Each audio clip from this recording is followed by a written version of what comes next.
Yeah, sorry guys. I think the rest of this story is going to be all stream of consciousness because I'm losing track of like dates and times. I don't think that that matters necessarily than just the essence of it. So, um, anyway, so he's asking me about this kind of samurai, and I said something like, I think I literally said something like, okay, we'll kill him psychologically.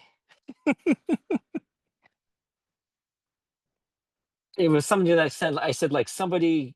I said somebody can be physically dead, but they can also be psychologically dead. So you can kill him in a psychological fashion. So I think Tommy was like, okay, I get it now.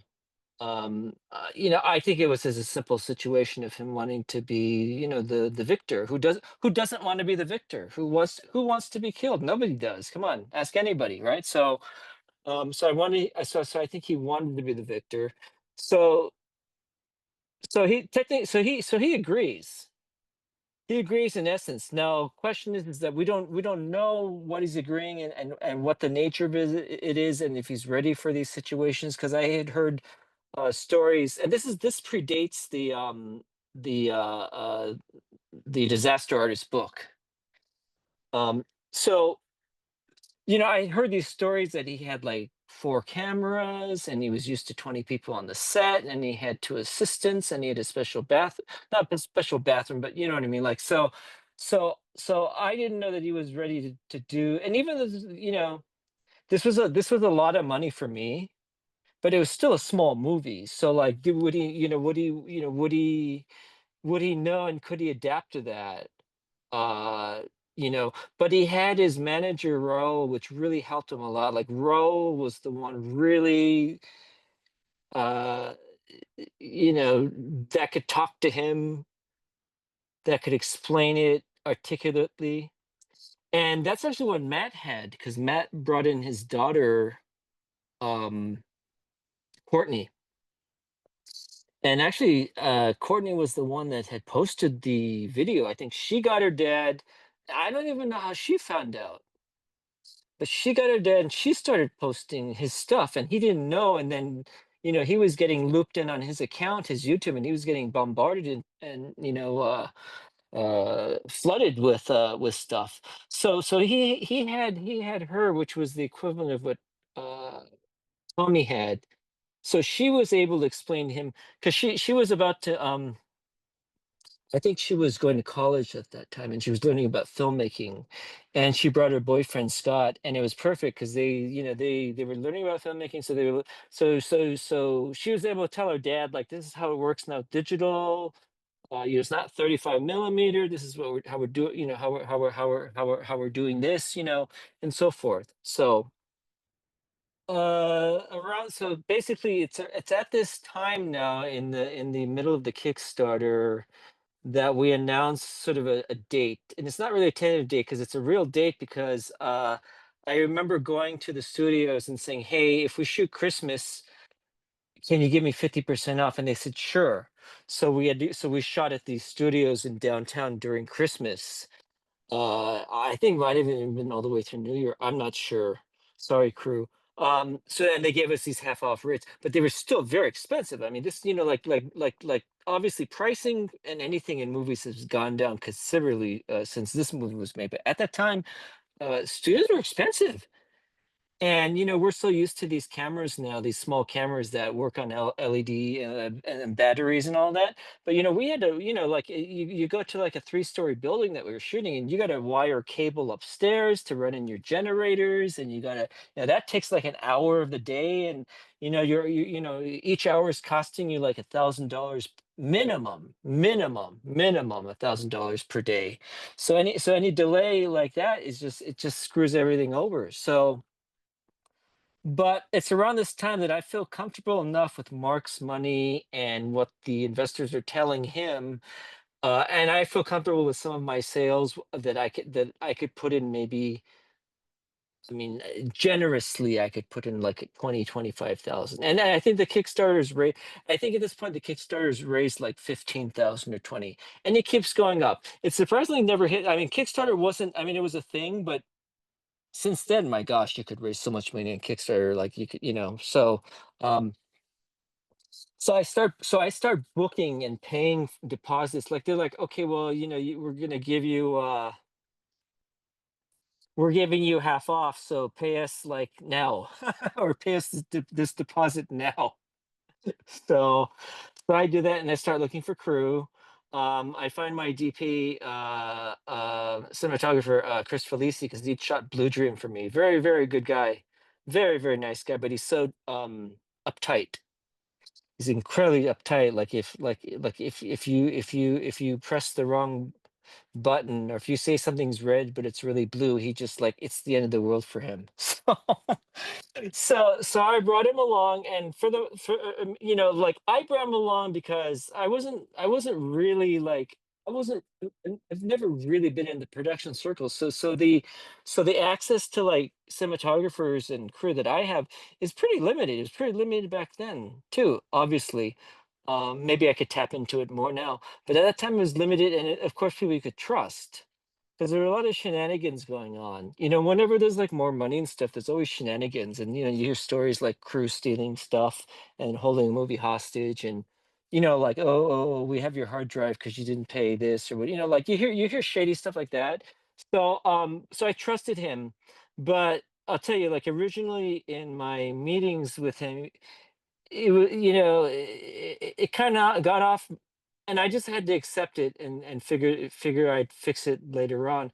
But it got off to a weird start because he'd say like something like, oh yeah, and he didn't know Samurai Cop, and he doesn't like cult movies either. Okay, like he didn't know The Room, um, but he'd be like, yeah, I'm just gonna put a light in the background, so if we see the light in the shot, that'll be awesome.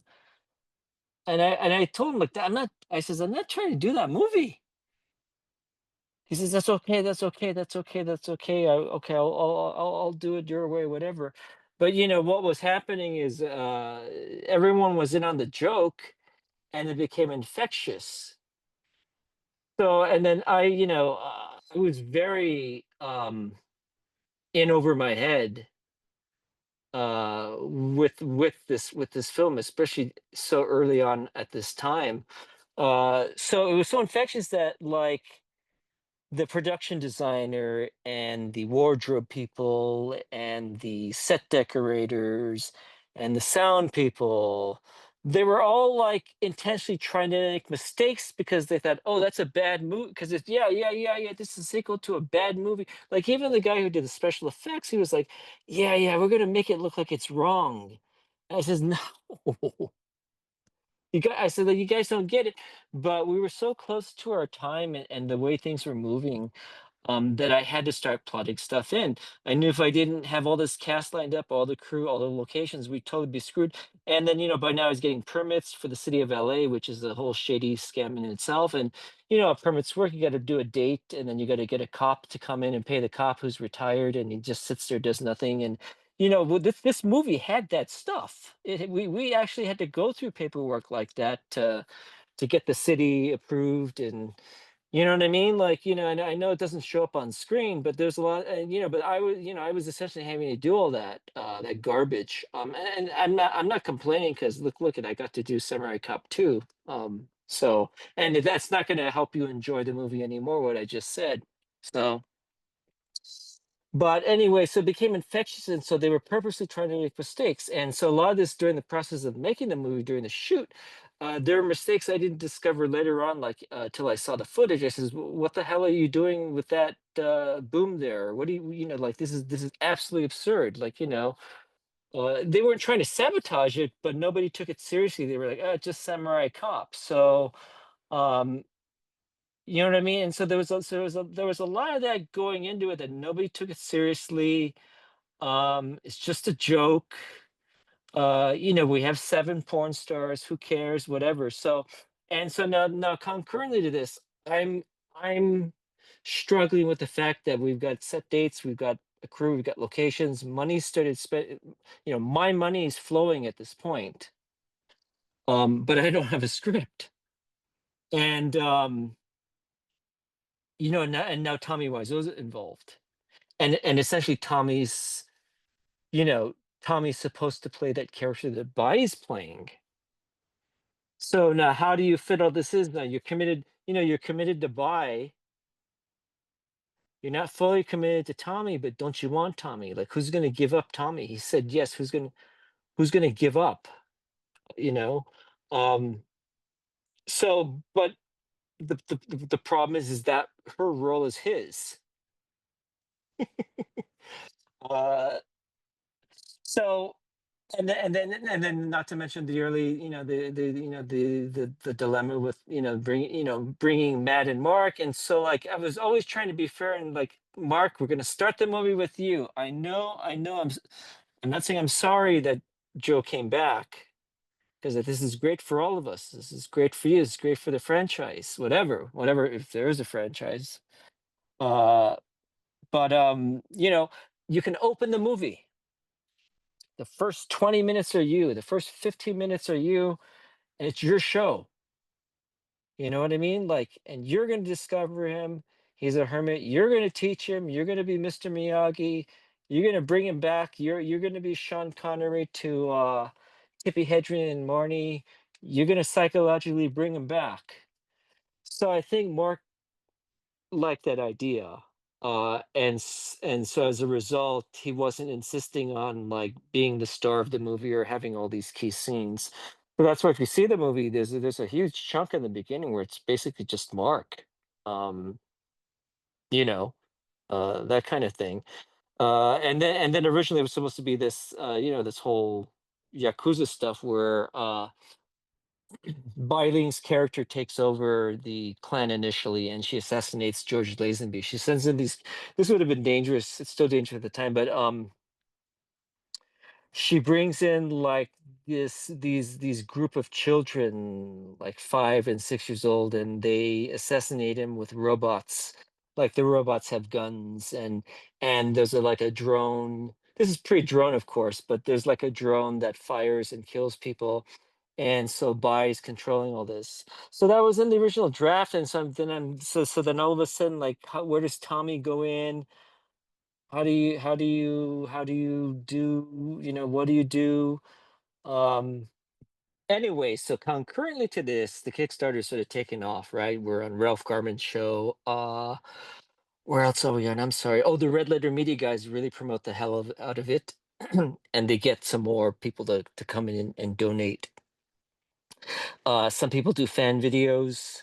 I think around that time also that bucket video thing comes up. So Matt does a video when he's nude. Um, he's encouraging the raising of the money. So we shoot the Kickstarter stuff with Mark and Caden and Lexi Bell and all that. Uh, to help raise money and so forth. So yeah. So anyway, concurrently to this is that as the Kickstarter is going along, more people are buying that perk where you get to be in the movie. Because like, who wouldn't want to be in Samurai Cop 2 opposite Joe Marshall and Frank Washington, right? So people are buying it, and then they're saying, okay, what's my role so I can get ready? And I'm booking a ticket for LA. So what are the dates that you want? Because it's limited. Like I can, I've got, like basically, and I don't blame 'em, like everybody's saying, like I have a job or such and such. So I need to know when am I shooting, and so forth. Um, and I don't know, there was like there were a number of Kickstarter people that flew in for this to get their one scene roles, and they were all troopers. They're all fantastic. And then I had friends like Mike Malloy from Georgia. I wrote a role for him because he says I want to be in this, so he flew himself in. And then Robbie Augsburger, who was part of the bingo in Portland, flew himself in for a small role. Well, they're both in the same scene. Mike does the pull the string line. Yeah, yeah. By then, this had totally become pull the string territory. And Robbie was the Mullah Ram. Beware of Mullah Ram. By that time, it was like my brain cells were fried, and and Robbie was like, "What should I say?" And this is like I think this was halfway through the shoot even. He's like, "Let's just," I said, "Just say like, beware of Mola Ram," because I was thinking about Indiana Jones and the Temple of Doom, and Mola Ram is the character played by Amir Puri. So I said, just think of Mola Ram. Say, just don't forget Mola Ram. That's your line. So that's how that's how that came. So so they're asking. So everything was clicking. So time was ticking every single step of the way. And then now during this also the process, then there were some roles written for other people. Like I had a role written for Seymour Cassell as the DA, and then George Lazenby obviously was the ex mob boss who gets murdered at the beginning of the movie, and there were other people too. I forget that if you see that list on. It's ridiculous. There's like Eddie Deasman from Greece. There's like a whole list of people, uh, and so I start getting these calls, okay. By this time we're doing the call sheets and the scheduling, and then I start getting these cryptic messages from Douglas saying, "Oh yeah, yeah, don't worry, they're coming. They're going to be in the movie. Don't worry." And so ultimately, cutting the chase is like none of them came through. None of them came through. Like George Lazenby was going to come, during the shoot, and we called him. We called him, and he says, "I'm not doing this unless you pay me like $1,000 a day." And I says, "Well, this wasn't even discussed with us. They said you're coming in for $200." And then he said, "$200, forget it, forget it." And so Douglas was sort of inventing or making these sort of negotiations that just weren't coming through. He had like Richard Harrison. I love to work with Richard Harrison, but Richard was like, "I don't know what this movie is." And then the answer we got from Seymour's agent was he's dying, but Seymour didn't die till, well, not gonna rest in peace, Seymour, but he wasn't on his deathbed. So a lot of these peripheral characters that helped the whole picture of it, uh, just fell, and we didn't have a basis for anything. So we literally went into day one without shooting, or we knew it was going to change as it was going along. But we had to. There was just so much juggling. I remember on the first day, we were at the police station, and we'd pay for a permit, and we were at the pond, and then the cop guy was there. But then we also had like a couple Kickstarter people, and I think was something. One of them was like have a lunch with I was like, have a lunch with Kaden. But we were like so rushed trying to get him in, having a lunch with her. She had just had a newborn. So it was like, oh my gosh, and we can't take 2 hours off from lunch. This is just mad. This is nuts. The crew's sitting around. It's three, and on average, we weren't getting our first shots for like 2 or 3 hours. So 2 or 3 hours into each day. Um, so there was a lot of this chaos and pandemonium going into it. I'm trying to think how to get to this as quick as possible. So the days went on, but as we were getting into the production, the head into it, where money had to be triggered, obviously there was nothing that came through a Mark, and I was committing based upon this sort of idea that the movie was going to be. I think by then we'd raised 30,000, 35,000 on Kickstarter. Ultimately, it was like 70, but take away the commissions and the expenses. I think we had like a good 55. Now, ultimately, the picture ended up costing 250,000, which is insane. Um, with it basically being in the form of loans and my own money. So that's what's taking me so long to talk about this. But anyway, so during this process, going into the first days of production, um, yeah, and then this is where it gets complicated. I was like the portal to everybody. So I talked to Matt, and we had our own relation. I talked to Mark, we had our own relationship. I talked to Tommy, and I could clearly tell that there was sort of this resentment from all, not resentment, but there was this competition from all sides. Um, Not so much Matt. If anything, if anything, Matt was fearful of, it was just fearful of me being an idiot, not knowing what I was doing, and if it was going to ridicule his image even more. So I don't blame him for that.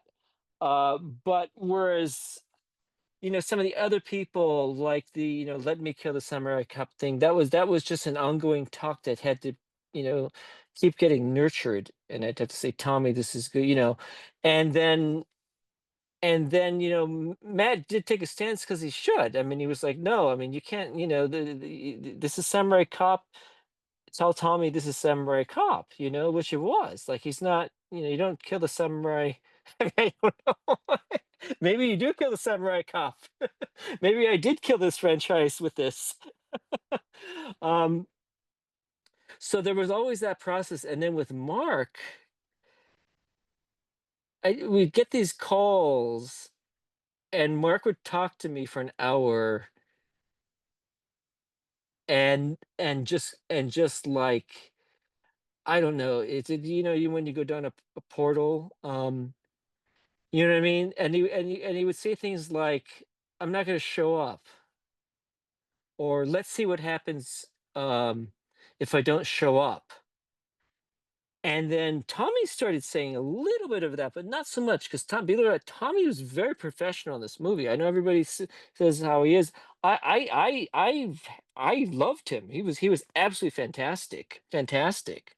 So I mean, that doesn't mean anyone else was bad on the movie.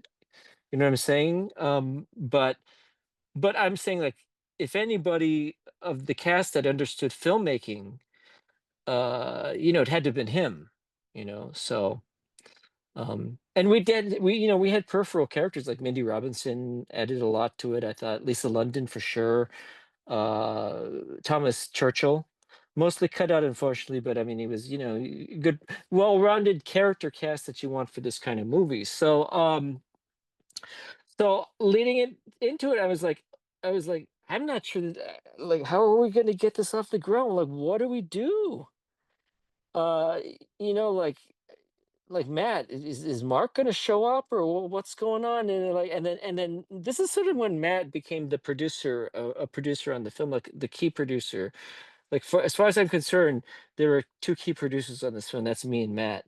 And so this is sort of when Matt came in and said, "Hey, dude, like, we've got set dates, we've got locations, money's been spent already. What's going on?" And Matt was like, and the Mark was like, "Don't worry, it's coming, and it's coming, it's coming." And a lot of this is discussed in the documentary, by the way, the End of the Samurai documentary. And a lot of it's like, "It's coming, it's coming, it's coming. If you don't believe me, don't take my money." This is, but that's not the point. We've scheduled everything based upon this. If not, I would not have made the movie this much scale. I wouldn't have done a permitted movie with a cast of 50 people. You know what I mean? Like,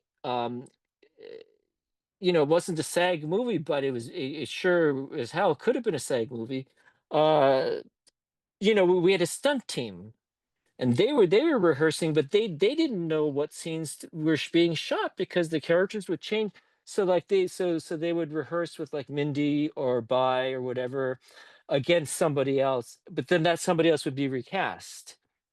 And Met came to some of these trainings too, a lot of them, and he would be fighting and practicing off of people that weren't gonna be in the scene with them. So if you're rehearsing a scene and the moves and the intricate moves, and it's not with the person that you're performing, that's kind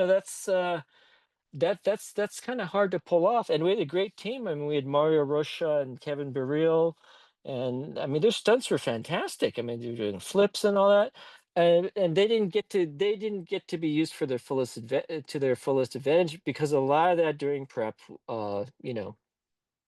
we didn't know. I mean, I think I even tried to get them to teach Tommy martial arts, and he was like, I think Tommy said he knows it himself, and he'll just do it himself or something like that. Um, but anyway, yeah. So we go. So Mark. I don't want to say everybody makes amends, but it becomes sort of status quo for a while leading up to the start of the film. Mark, I fly Mark into L.A., and we know he's going to stay a month, right? Because principal is supposed to be a month maximum. Like actually, we had thought that principal photography is going to be 18 days. I think he ended up becoming like 30. I'm not sure. But basically, the idea is that a month was going to be more than time. Like he could go to Disneyland, he could go to Universal Studios, he could get meetings, he could do his headshots, he could do auditions. 30 days would cover him. So, but this law in LA, well, I think it's probably across the country, is that if you stay more than like 2 weeks in a hotel, it's like you're renting, so they have to treat you like a tenant. So they check your credit report. You got to pay first and last month's deposit, all that stuff. Now, all through the while, like we're gonna put markup in a hotel. And there's, no, no, I got this, I'm gonna do all that. Yeah, okay, okay, okay. Let's try your hotel. And then but forth. Okay, I got we got him a good deal. I don't know what it was. It's like I think it was pretty low. I think it was like 250 a week or 300 a week. No, it might have been like 500. I'm not sure. I'm not sure. But it was a good deal anyway. And he says, okay, I got it. I'll take care of it. I got my stuff. I'm gonna launch my career. So we check him in and basically what this building is, it's like two huge buildings, and think of it like think of it like towers that, like, you see these hotels where there's two towers. So one tower is a hotel. So, you check in, you eat, you leave in 1 or 2 days, and you check out. There's a front desk and all that. Now the other half of the building is a long-term residency where people just hang and chill. There's actually kind of drug dealers and shady stuff goes on there. And you have to go through a different entrance, of course, and it's shadier. There's a sleazy bar downstairs with a pool table. You get it. No one's smoking, but it smells drenched of cigarettes. So anyway, but we do it because it's nearby the first locations that we're shooting at. And I mean, listen, it's a it has the Best Western logo or whatever. I'm not going to tell the location. So we go to check him in, and then she says, we you have to sign up because you're a tenant and you're staying for a month or more. And Mark's like, no problem, I could do that, no problem. Um, so they so they how do I do this? Let's say things don't work out. Let's say, okay. And I have to end up being the tenant on the contract. They check my credit report. I have to pay the first and last month's down payment out of my pocket, and I'm responsible for anything he does in that room. If he trashes it, if he gets into a fight, I'm responsible for that. But I need him. He's the co-star of the movie. I mean, he's the he was the star. So I owe it to him. So I do that, but already like I'm having like the feeling doesn't feel good. Um, you know, and he doesn't really have a per diem that we give him. We give him a little bit, but that goes out the window with a lot of luxurious cuisine and stuff and libations, but he didn't have a lot, so it was a constant thing of giving him cash, petty here and there, that kind of thing. And all the meanwhile he's checking in with the investors in New York, and not investors, but with the financial people, and they're going to say any day. I mean, he literally is saying any day, any day, any day, any day. I said, that's fine, that's fine, that's fine, because I've only put like 10 grand on my cards by now, 10 or 15 or whatever. That's it. So I can write it. I can write it because we're like a week, 2 weeks away from shooting. So crew doesn't have to be paid till the week after you wrap, or till the week after the following week. So I could do it. And then I think he meets like Matt or some point. I think they meet for the first time, and I mean, there are no issues, but it's like, "Hey, how you doing?" And, "Hey, okay, okay, okay." And that's when they start signing, like, the DVDs and stuff. I don't know if you've seen that photo of them, they're signing.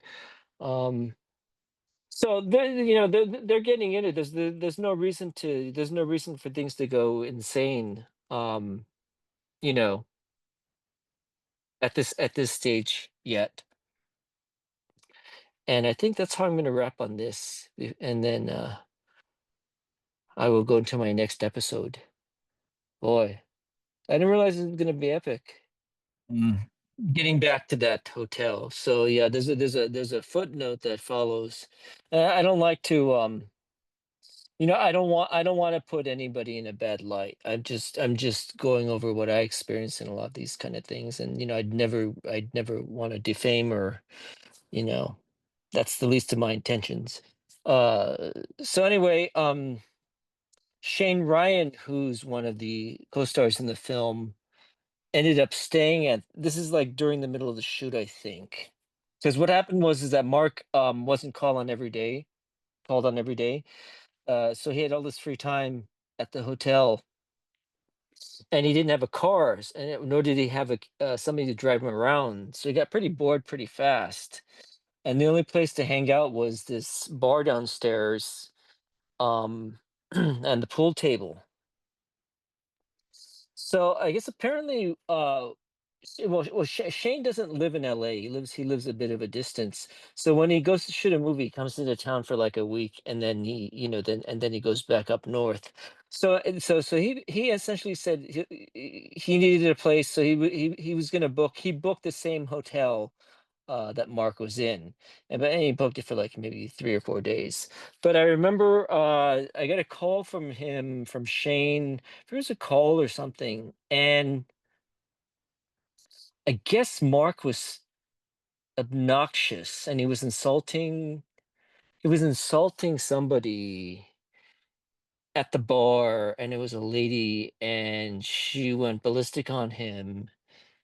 And I think the bartender got really upset and then so Shane had to intervene and say something. Yeah, actually, and Shane was there. Shane witnessed it, and he had to intervene and say, "Hey, he's with me. I vouch for him." So I'm not saying that that was a recurring kind of thing, but there was stuff like that that I'd have to like deal with. I'd say, "How do I deal with this?" And we're 4 hours till we start shooting. I was getting no sleep, and I don't know what we were shooting. I think we were doing maybe 12, 13, 14-hour days. Sometimes it got pretty rough. It got pretty rough in these big studios. I mean, you can shoot anything pretty quick now these days, but those days just 2 hours wasn't that bad if you were lighting a difficult scene. So, um, but yeah, I mean, pretty much, I don't know what to say. It was pretty much uneventful, the production itself, other than things like that, and then the things like well, what's going to happen when if they face each other? Is Tommy going to do it? But Tom, you got to hand it to Tommy. Tommy knew his lines very well. He was rehearsing so much so.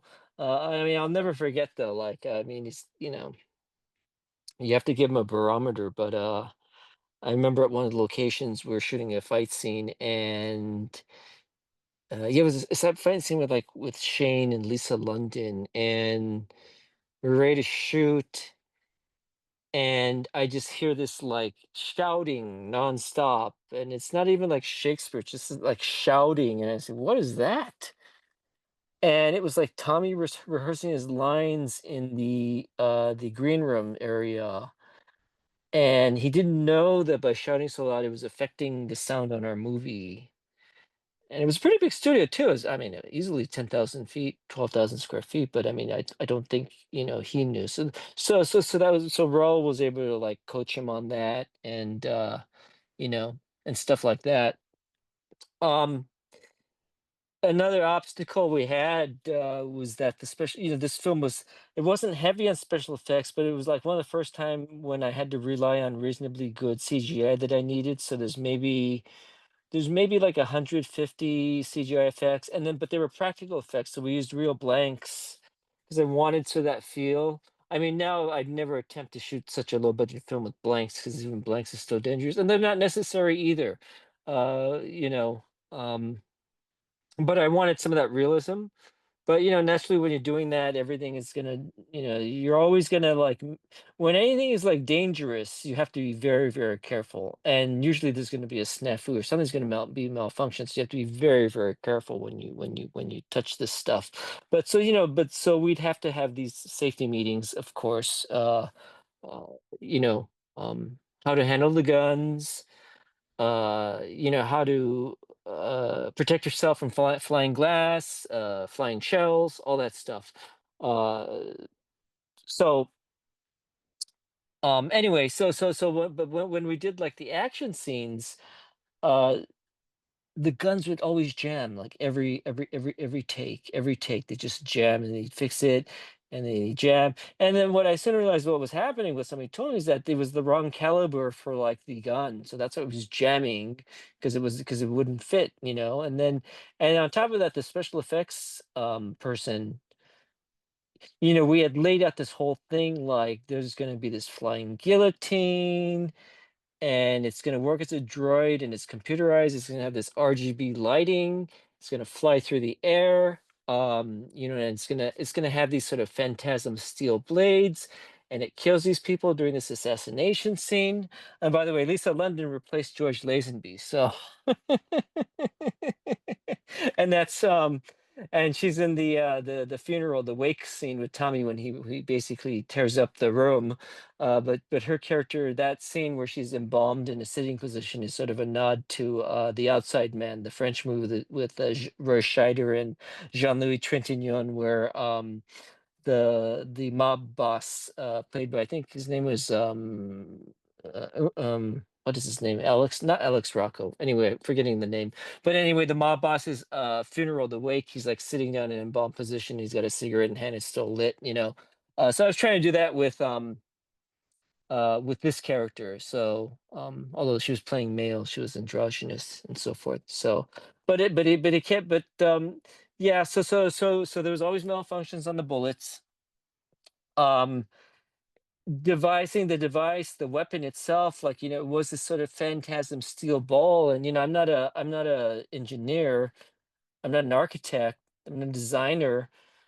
Now 3D printing, you can do anything, but I didn't know what the capabilities were. But I mean, but the special effects supervisor said, this is he pulled out these blueprints, and he says, look, if we put these two blades and we have them rotate counterclockwise against each other, this is the effect we'll have.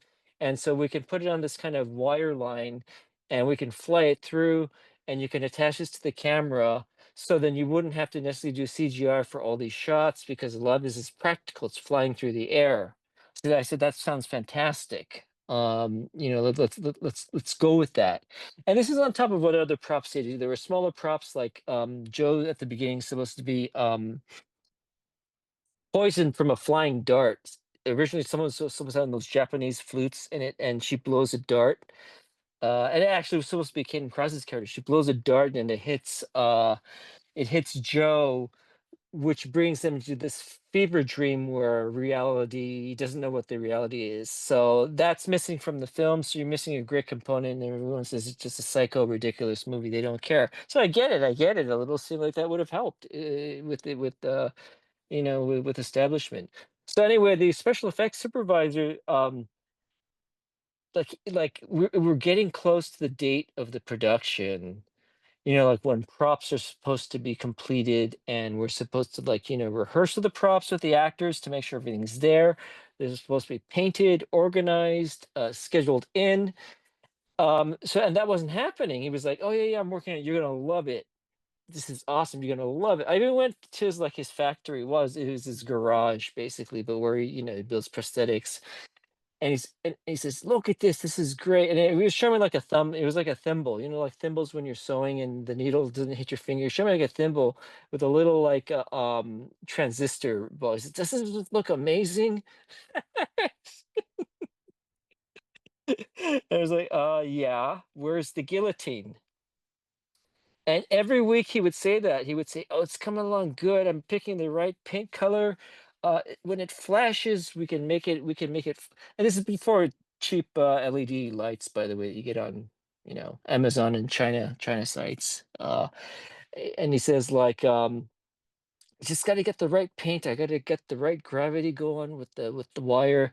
There's 10 different types of fishing wire we can use, and so I'm just checking it out. You're gonna love this.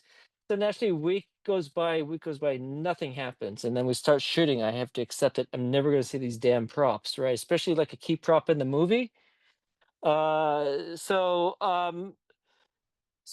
comes to the day, like towards the end of the shoot. It's probably like week 3 by now. Like I don't care. Like I don't care. I think well, maybe halfway. Like I still don't care. And he brings out the what supposedly is this flying guillotine. And I mean, for those of you who've seen the movie, all 10 of you, y- you know how Halloween has those little disco balls, and they sort of flash. They've got different lights inside, and it's a little ball, and it. You could take it apart so it's half a size, like a half a shell, and you turn it, and it lights up like a disco ball. Well, he brings this out. There's no blade. There's nothing at all, and it lights up. And he doesn't have batteries. He needs to find batteries. AAA. I don't know. And then he starts and then he shows it to me, and it says, and I was so like aghast. I don't even know what to say. I don't even know what to say. And then he starts trying to put it on fishing wire, but he hasn't rigged the fishing wire. He's been talking to people all day about like what's it like to be in war and stuff like that, but he's not rigging the wire across the room. So how, even if this crappy light bulb, this disco light bulb, is going to fly through there, how are you going to do it? So his answer is you know how marionettes have those little, puppets, they have little sticks, and you hold them in your hand, like Sound of Music. Remember the Marriott high, the Lonely Goat Herd. So he's got that, and he's got the ball and these like little chopsticks on very minimal fishing wire, and obviously it can't flow anywhere. In fact, when you move it, it just kind of lumps. It doesn't do anything. It looks like you're a stupid marionette, a puppeteer. Um, so I'm aghast, and we just go to shoot the movie, and I hear, and then, he's making comments like, "Oh, the director doesn't like this. I don't like this. Yeah, it doesn't direct it." Yeah. So that was sort of infuriating, and there was stuff like that, shenanigans going on that along, and part of that could have been like he said, "Okay, this is going to be like Samurai Cop 2. It's crappy. I'll just make crappy and not tell the director." You know what I mean? But it's different with Amir. Amir was really trying to. I mean, me too. We both are making serious movies. Now, I don't think anybody was pranking Amir. Like, I don't think the sound guy, I don't think the DP was pranking Amir, but everyone, I want to feel like, well, I mean, there's my paranoia, but, it just felt like everywhere I looked, I was being pranked, from the grip, from the costumer. Well, not the costumer is awesome, by the way. Go runner. But I just felt like I was being pranked. And then because we did it in effect where, like, okay, if we didn't finish shooting at a location, we knew we were locked into a different location the next day. There was no like, okay, we didn't finish here, we have the next day. We knew the next day was at a completely different place. So the problem is I was trying to piecemeal the script based upon what the day before, the footage was, the day before. But the problem is that I was literally watching the way, and yeah, this goes back, you guys, when it was hard to watch footage on the red and stuff because of memory power and stuff.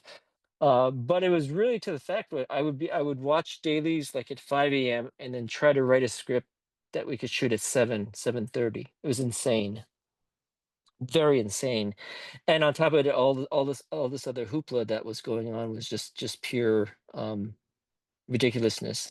And that stupid disco ball appears in the plane too, and I fire at it and being nice to him that no balls on plane. That's a stupid line. That wasn't my idea. Nor was the black gift line. But Mark was like, let's do something that's a nod to the black gift.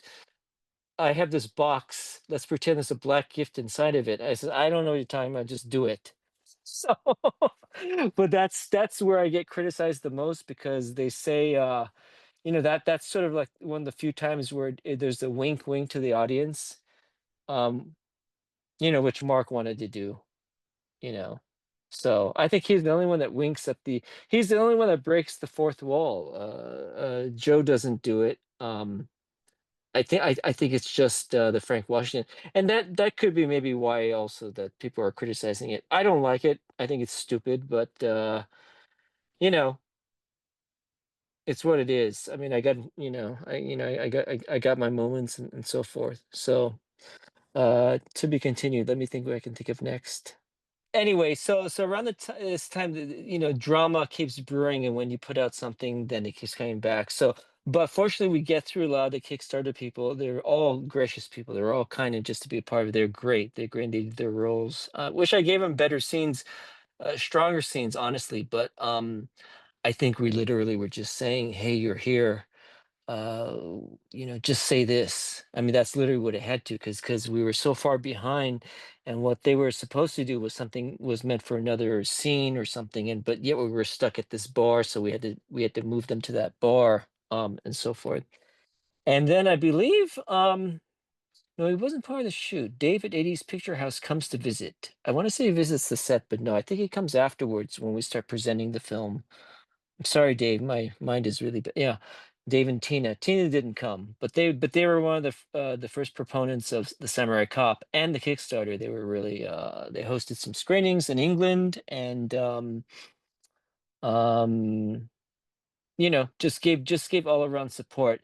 They were actually very close to Matt, and so they were privy what was going on a daily business basis. They knew the psychological toll it was taking on me. It wasn't nice to hear. It wasn't nice for me to hear like people saying stuff about me. You know what I mean? During the process, and being counterproductive. So I give him kudos for really, really, really, really supporting me on that fact. So, and then Amir's Shervan's son came aboard, and he was like, and his reaction was like everybody was like, "Why do you want to do this? It's just ridiculous." Um, my dad did these because he was trying to pay for me in school, and you know, they're worthless. Like he wanted to just trash stuff. He was like, yeah, and I was trying to tell him, don't do that. Like trying, and then he was telling me sort of like the very difficult history of all of the Amir Shervan films. And I still don't know the whole history, the whole picture, but it's a story that you wouldn't unexpect it to be like it like what I'm saying, like you would expect this kind of story to unfold like this, and namely the situation, like Amir was this guy and brought his family into to the US, and made these movies. He tried to do what he could, but he was always an outsider. He had to deal with outside companies to sell his films and so forth. And he did his best, but there's never enough money. You're always making it's like the Ed Wood story. You're always making promises to somebody for something, and that never works out because usually the people that you're promising stuff to don't have a clue of how this business works. So there's always that constant pressure and demands for money and expectations. And if somebody gives you $1,000, they want 10,000 back. Especially if they're an actor, which you'll see on Amir's films. Like there's quite a bit of actors that put in money to be in it as well. And so he had to deal with all these people too. So the story I understood about the Shervan from Ben Vassan is that there a lot of this murkiness going on, different players involved, and he doesn't even know all the players, but actually he was the first to tell me about the John S. Rad relationship, to how close they were. They both had the same timeline of coming from Iran to here, and so forth. So his feeling was like, look, if you want to do it, just do it, but be careful. Like you're gonna, there's no point in putting anything into it. Which, I mean, it does make sense. It does make sense. This is more of a, I don't say prestige, but it's like what do you call it? When Indians they get their notches, they get their notches on their totem. That's what it is, to do samurai cop too. But anyway, yeah, so he was involved, and then but there was a lot of murkiness with different parties, and I can't go into stories and stuff, but but like a small little things, like for example, like and this is not legal. Yeah, I mean it's not affecting him legally. Like for example, like most of the music that's credited to Ellen DeMarco, it's not him. It's actually this, and that's why you hear the same theme. Because I think Amir was like, okay, that was a good thing. Let's just use it in Young Rebels again. Let's use it in Killing American Style. Let's use it in Summer Cup. Uh, um, so there was this Iranian music library that did almost all the music for the Shervan movies, and they're still around actually, because I know this because when I started putting up, first of all, I tried to track all this down early on, before the days of Google ingesting tunes, where now you can put anything up and they'll say, okay, well that's you're ripping that off, like they'll say, oh, that TV in the background, you're ripping off that song. Uh, so there was a time where stuff like this didn't come through, but now it pops up. So there's this Iranian music company that owns this library of music to Samurai Cop and also the Amir Shervan stuff. And they're not they're basically, I don't know if they're bots or what they are, but they don't reply to me. I was, because I wanted to do a soundtrack, an LP soundtrack. And I'm sure honestly, do they really care about that? Probably not, but would I like to go through the routes? Sure, because but like the iconic love theme from Samurai Cop it's not Ellen DeMarco. According to him, it's not. And he's a mystery too, and that's another interview for down the road to find out like what's up with him and why is he, uh but he's part of that. He's part of that Armenian Iranian. Like Peter Palin is Armenian Iranian. There's this hybrid, and they all kind of teamed up around the same time together, worked on these films. So that's sort of a story in itself, which is fascinating. So, but getting back to the production, yeah, I don't know. That's uh it's I don't this actually goes, yeah, this goes in the production part. I mean, I don't want to just say like dirt on this movie and all of that, but um during the chaos of when the movie was being made, and the fact that the script was ever changing, I mean, it wasn't existing and it was changing before it even existed. Obviously people were getting antsy. They didn't know what they were doing. They didn't know what their characters, even by Samurai Cop standards, they didn't know what they were doing. So a lot of that was that, like, for example, like, I feel very bad for Caden Cross because, her character in its original carnation when she was opposite Mark was very strong, and she was the buddy, so to speak.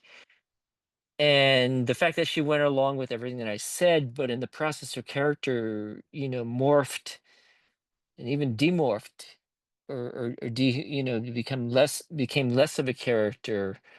uh and she'd come for days and she wouldn't have a script because she didn't know what she was doing. Like, I didn't give her, because there wasn't a script.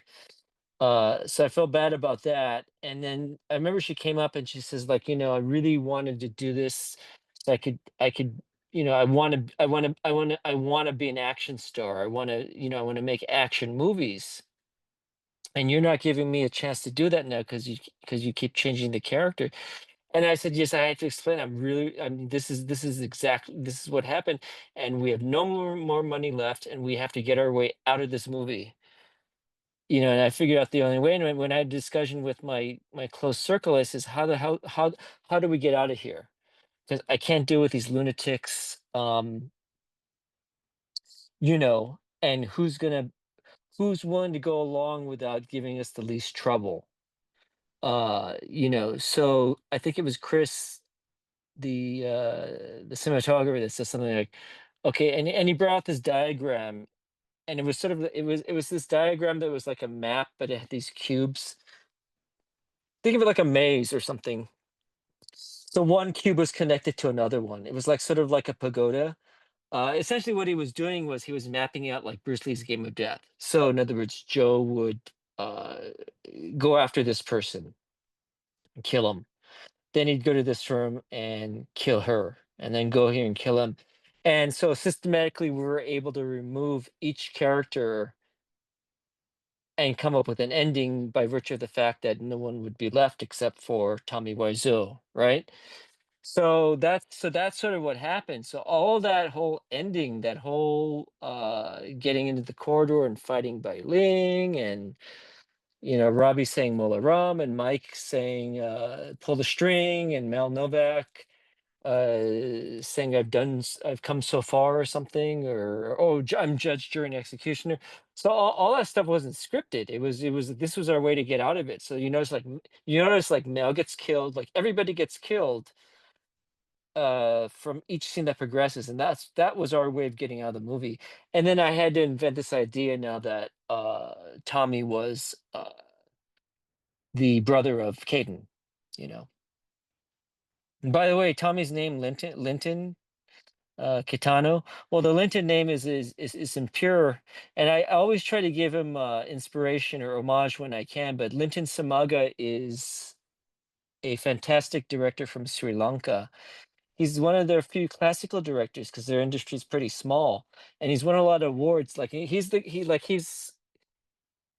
guy. Like if you want to know about movies in Sri Lanka and you pull up the movie Encyclopedia of Sri Lanka, he's in there because he's won the equivalent of the Sri Lankan Best Director, Best Oscar.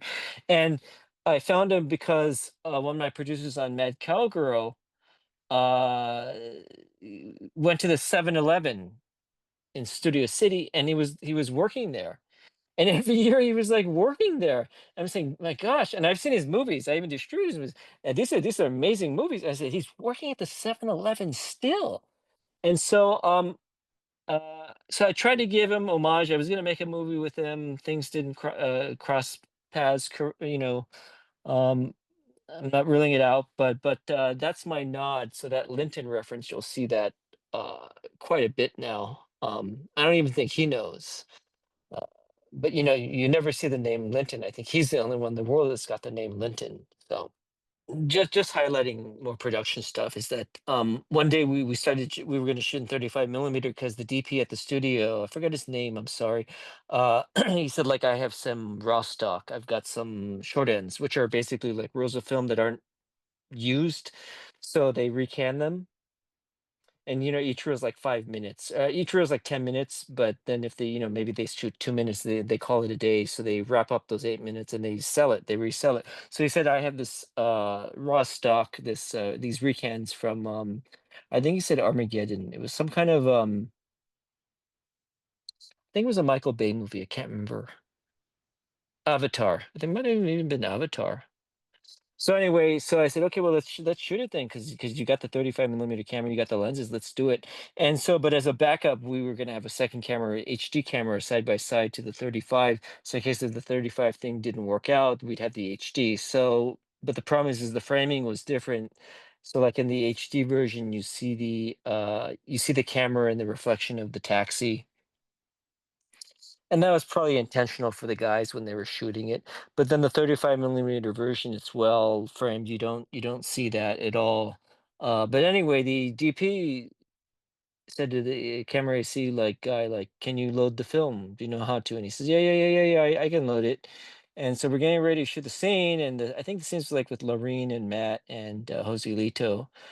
And when you load a camera magazine on the film, you take out the roll of film, and the film has sprocket holes. So you put the sprocket over the gear, you put the film over the sprockets in the camera on the gear so that it advances the film as you go along, 1,000 feet per reel. But if you thread it wrong, then the gears are made of steel, so it tears up your film, namely your sprockets. And that's a dangerous situation, along with not cleaning the gate So, if you don't clean the gate, then it introduces like specks of sand and stuff like that, and that scratches the film too. And we were shooting like in this back alleyway of a hellhole, and it was like Van Nuys, terrible. It was like a dumping ground for like the residents in front. So we were gonna shoot this film, the scenes in 35 and HD simultaneously, and then I look on the ground and there's like pieces of like celluloid and strips of it. Like there'll be like 4 feet, and it's just like of one side of sprockets. You know what I mean? It's like you're not seeing a whole frame. It's just seeing like you're just seeing like sprocket shreds. I said, "What is this?" And so I guess apparently he didn't. I mean, he thought he knew how to load it, and he didn't. And we didn't know till later on what had happened. So yeah, he had threaded it incorrectly, and then when we had transferred it to 4K, um, we could see clearly that it had been scratched the negative because it was threaded wrong, and by doing so, they introduced some dust so that the footage was scratched as a result. So we didn't end up using. I mean, it was a fun experiment, but we didn't. I didn't. I don't think I ended up using that. And then the other misadventure day was that we had Peter Paley, and I had Peter Paley and Amir's DP come to shoot for a day. I said, bless us, because this is Amir's legacy. So can you bless us, and can you be the DP, the cinematographer for the day? He says, yeah, no problem, no problem. I'll come. And so we arranged for him to come to the set. And then I guess, I don't know, he kind of knew or he didn't know, but he was going blind. In fact, he was already blind. So he wasn't able to establish depth and stuff. So we had to describe to him, like he would say, like, okay, I get the idea. So what's the lens you're using? So I can see, so I can tell in my mind how your subject's gonna look, like if he's gonna be out of, and if the background's out of focus, or if it's, or do you have deep focus? So we had to describe that to him for like the scenes that he was directing. Like he couldn't even see the monitor. So it was pretty tough. And I think that was the same day that I had asked Matt Simber to guest direct, and Matt had done like Lady Coco and Butterfly and Hundra. And so he had come in, and I said, "Can you just guest direct it? Just give us your blessing." Come, yeah, yeah, sure, sure, sure, sure. Because at that time I was talking to him about making like a Glow spin-off movie. This is before like the Netflix thing even. So he's like, "Oh, sure, sure, sure." But what I didn't quite know is that he had a rough situation, or his relations with Lorraine Landon weren't good. Stemming from like, I know, I mean, he had directed her in Hundra, and also I think A Time to Die. Or there's another movie, but they didn't get along, let's just say. And so he was just like telling people, like telling the cast, I forget who was in the scene, might have been Shane and Mindy, like, you wouldn't do it that way. You're an idiot. This is how you do it, like this. And if they're looking, and there was like a C-stand in the shot, uh clearly, right? He says, if the audience is looking in that damn corner, I don't give a bleep, bleep, bleep, bleep, bleep. If they're doing this in the corner, blah, blah, I don't care. And then Lorraine's like freaking out. She's like, why is he here? And then the crew and the cast are like, who is this guy? Like, who is he? And this is going on for like minutes, and he's even going to like Matt, like, this is how you look. You gotta look. We gotta feel your intensity. We gotta see what's troubling this man. We gotta see just with his eye. I want to see his eye only, and I want to feel all the tension. And so like, I was like, okay, okay, let's, we'll get through this. We'll, another half hour more. And he's like, bye, see everybody, see ya, and he just like leaves. And then I'm like, what do I do? Like, how do I finish this scene? It's like, and a cab came to pick him up, and he left. He's like, he's so incredibly bizarre, incredibly bizarre. Yeah, I'm just trying to think. Guys, I'm writing this without any notes, and it's stuff that I'm trying to total recall after 12 years or whatever. So just some highlights, like, for example, Douglas gets arrested on set because he steals the DP's wallet, and he lies about it. He says, uh, I didn't do it. I'm trying to find the wallet. And then the police are called, and he points it out. He denies it. He says he was framed and so. And that last 3 hours of the day, and that was an expensive day. I think that day might have cost like $10,000 because we had Biling and everybody there. We had Tommy, so it was an expensive day. I won't say what Tommy was getting, but he was telling people, yes, yes, yes, I got paid a lot. He was so gracious. He was like, if you need a day, I'll just come in and do it for free because I want this done. And even Bilene said that. She says, "Come on, I'll just come in and help you." So like, I can't complain. I wanted to get out of this as quick as possible. So originally I was working with a 120-page script, and then that got thrown out the window. Then I started working with a 90-page script that got thrown out, and then I just started writing piecemeal and back and forth. And then I didn't even follow whatever 10-page script I had. I had a very hard talk with people because I knew Matt was struggling because he didn't know what I was doing. Like I would show him Kagemusha, the nightmare scene, when the Shingen Takeda, when he sees himself in the dream that he's one and the same, like he's the shogun, he's this gigantic monster, and that's himself. So I was trying to convey that to him. I showed him the clip. It's got beautiful color, Kurosawa did. Beautiful texture and color when Tatsuya Nakadai sees himself as I tried to recreate that a little bit, but Matt didn't quite get the history of that, nor did anybody. I showed it to the production design department. They didn't know Kurosawa, and I even showed that some clips, and it just got absurd because it was on green screen, and then I mean, the original version is like he's on a beach. He's supposed to be on a beach, and he sees himself as this big warlord in armor with a mask. And I don't know, it's probably my idea at the time, but I said just bring in sand. So they were just bringing truckloads of sand to try to fill up this huge soundstage. And after 2 hours of that, and it just looked like a little puddle. I said, forget it. This is not going to work. So, and this was the day that we did that. This was that scene where it has the nude sword fighting girls, which is a nod to a kung fu movie from the 80s called Ninja in the Final Duel or something, where I remember I got the flyer from AFM or somebody I got it from. No, I got it from an early job because it's a movie from like 82. And on this flyer, I was telling you, like these international sales flyers, like if there's a cute girl or naked girl that's on this flyer. So sure enough, you see like the advertising is like a man in a scorpion, right? Big deal. But on the back is this woman full frontal with a sword fighting. And if you see the movie, it's one of the greatest things you've ever seen. If you see it uncut now on YouTube, they trim it, the nudity, but it's a full, all-out, full frontal kung fu scene, and she's it's amazing. So I was trying to create some of that as a nod, and nobody cares that I even said that, but that's so you know. So, um, yeah, I don't know where to go from here, honestly, you guys. Post production was hell. We had a theatrical release date that we had to move up forwards. We had to rush the edits. Uh, I tried to edit the movie myself, and that was a mistake. I should have had a more commercial editor. One of our co-producers, Narumi Inatsugu, he's a Emmy award-winning editor.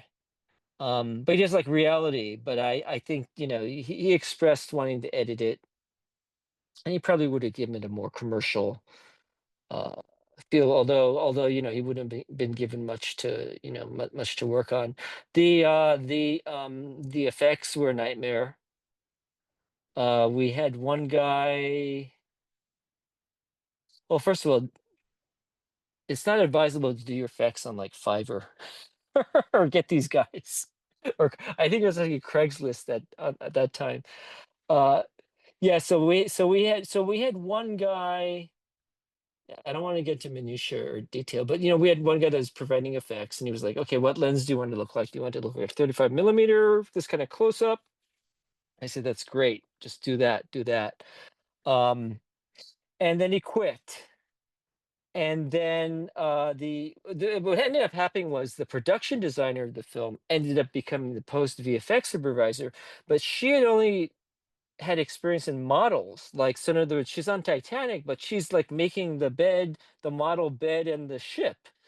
Like, she's not doing the VFX. And I don't know how many VFX there are in that movie, but she was like in charge of the models. I mean, maybe I'm wrong about that, but that's as far as I read it. So the idea of VFX was a new domain to put her in charge of.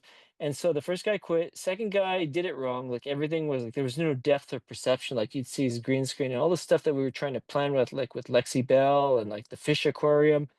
It was all done wrong, and it wouldn't cut to what the first guy had done, because he had these nice shallow depth of field shots for VFX, and then the new guy was all clarity.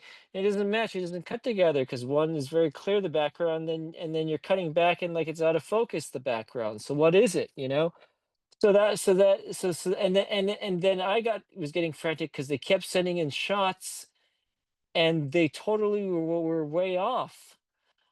And I was stuck with a timeline because we'd booked the theater, we four-walled it, we had a theatrical date coming out. I had to get the screeners out so people could look at the movie and review it. So I was dealing with that, and we weren't even near the effects getting that done. We weren't even close, and I didn't realize that there'd be like 200, well over 200 shots you know, of effects. So anyway, she does she brings the new guy in, and then he quits too, and because he says I shout too much. I says, I'm not shouting. I says, I need to get this movie done. Can you just give me? Can you just give me? Give me these effects, and that's fine. And everything came back wrong, and so there's stuff like in the movie, like for example, like when Mark is talking to Jimmy Williams and they're practicing the gun. You know what I'm talking about? It looks like a junkyard in the background.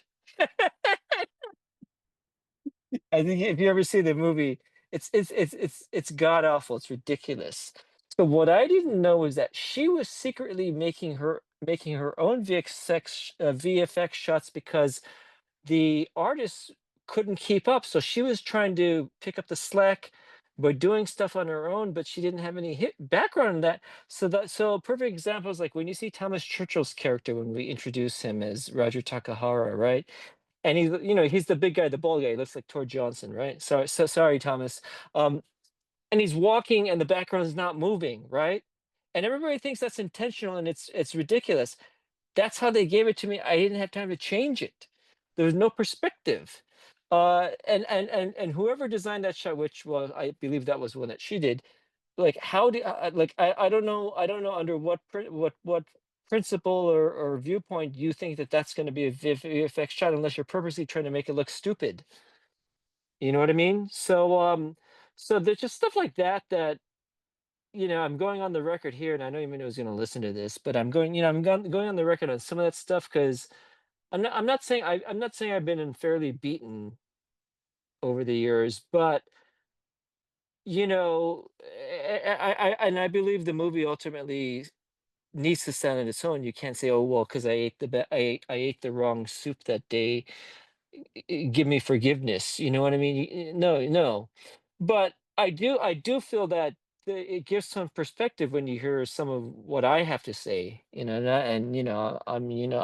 the first to say I was the most misguided fool on the movie to begin with. So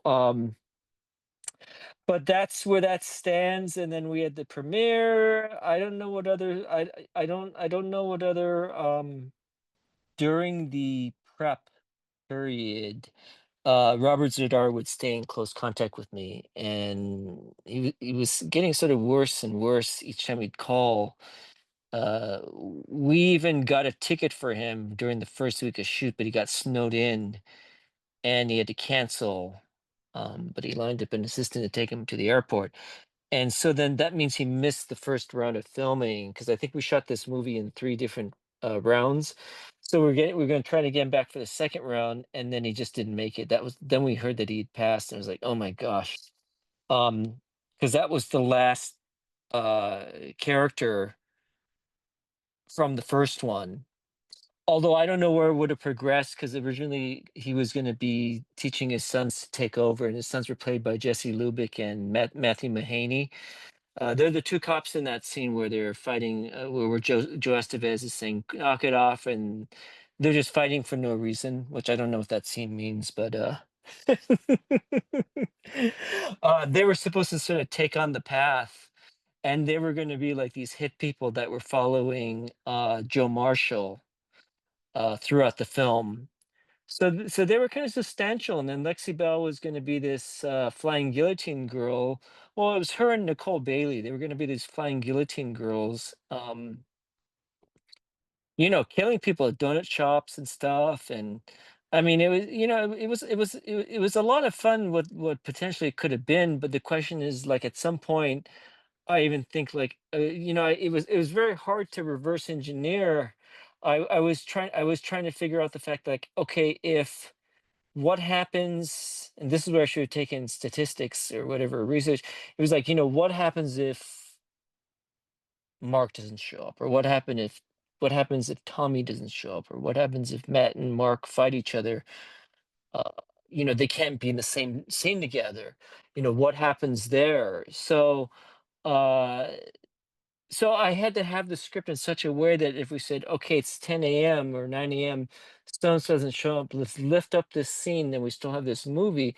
So I remember thinking at some point, my gosh, you know, if things go this way that we're trying to preemptively avoid, but if they go in the wrong direction, this is a bilingual movie. This is a movie about her infiltrating the, and taking over the gang, and there's no protagonist.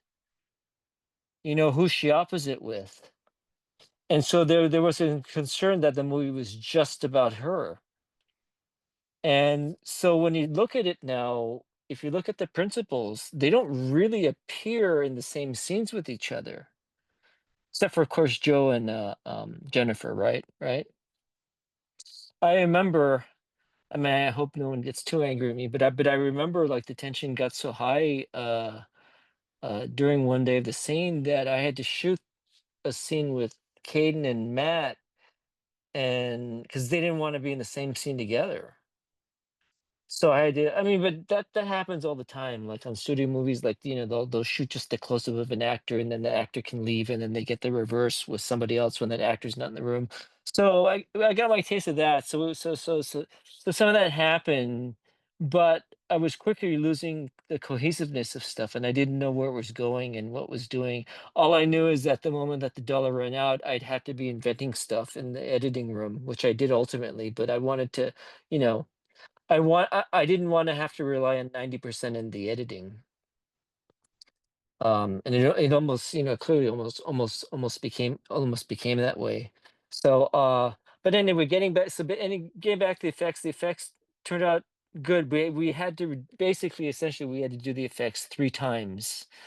Uh, and, Gabe saved the day. Gabe Kerner, you gotta hand it to him, because, like, Gabe was thrown in and he says, "I don't know, I don't know." You've got to get me these 100 shots by the premiere. Because I can't use anything that these guys have done. And they'd written me off also. They said I was a lunatic or whatever, and the production designer wrote me off because I was screaming. And unfortunately, because I mean, it was, waiting for 2 weeks and then it's not what you want, and it was a completely different direction, and you don't have the luxury of time. It was pretty crazy. And I know everybody says, "Oh, it's just Samurai Cop 2," but I mean, it was a movie that really wanted, to give it, you know, some of my vision, I had hoped. So, but Gabe saved the day. Yeah, I mean, the premiere was great. He got plastered, but he deserved it. He deserved it for hard work, and he came in to save it at the last moment. So, um, yeah, I don't know. I mean, there's more I could talk about, but that's about it. That's the gist of it. And that's my involvement with the Amir Shervan films and how I got involved to Samurai Cup 2. And I don't want to sound negative. I mean, only one person can say they ever made a Samurai Cup 2, and I got to work with Tommy Wiseau. Oh, by the way, at that point, around that time, we did approach Neil Breen. We got no answer. No reply at all. And I was totally ready to bring in Neil Breen. I even wanted Birdemic. Oh gosh, forgetting his name. Birdemic guy.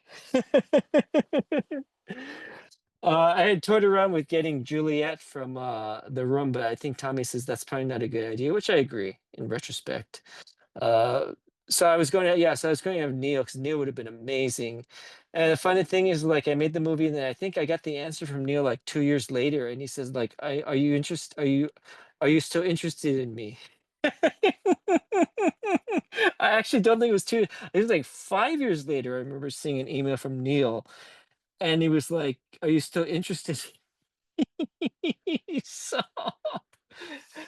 but that would have been even more historical because I'm a big Neil Breen fan as well. So, um, I don't know. Anything from here on out is just a footnote. I might chime in on stuff, but I don't think I've ever spoken about this much. So I'm sure I'm forgetting half the things, but thanks for indulging me. And I don't know how much of this you're gonna listen to and get through and survive. I'll split it up in different parts, and yeah. But I want to thank everybody that did come in early and to support it, all the samurai fans that made it a phenomenon, and you know, keep it warm. Keep it warm.